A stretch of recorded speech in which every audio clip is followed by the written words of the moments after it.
गंजा से देवघर के लागे कितना भरावा रे जान। 16 दहाना गंजा से देवघर के लागे कितना भरावा रे जान। रे जान ले ले चले हमारा देवा घरवा रे जान। जान ले ले चले हमारा देवा घरवा रे जान। तोहरो ला भरवा गाड़ी के ड्राइवरवा गे जान।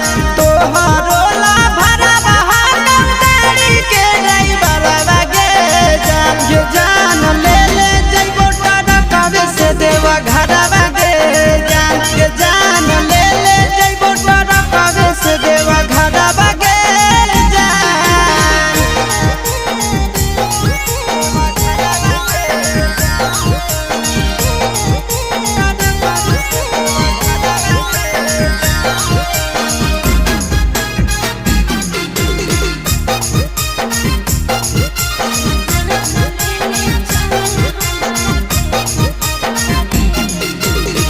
बरसै सावन हमा जब तरसो है मन हमारे।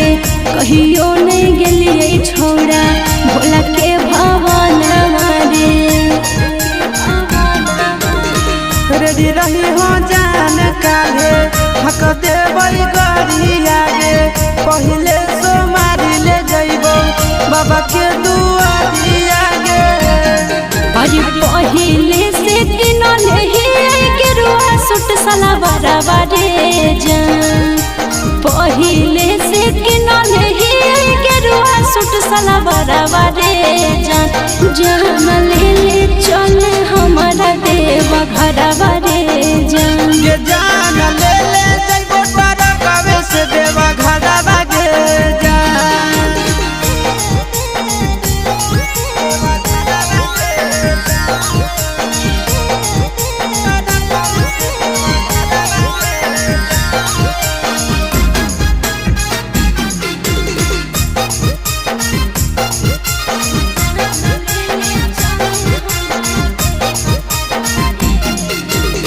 दिलवा में ढेरा दिन से ये है सपना रे।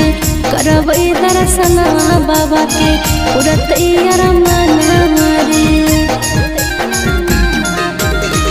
अपन ला भरवा परतो रखे बिसवा सगे।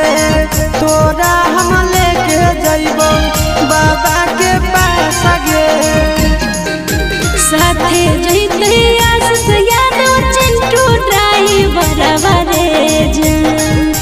साथे जइते आशीष यादव नंदन ड्राइवरवा रे जान। जान ले ले चले हमारा देवा घरवा रे जान। ये जान ले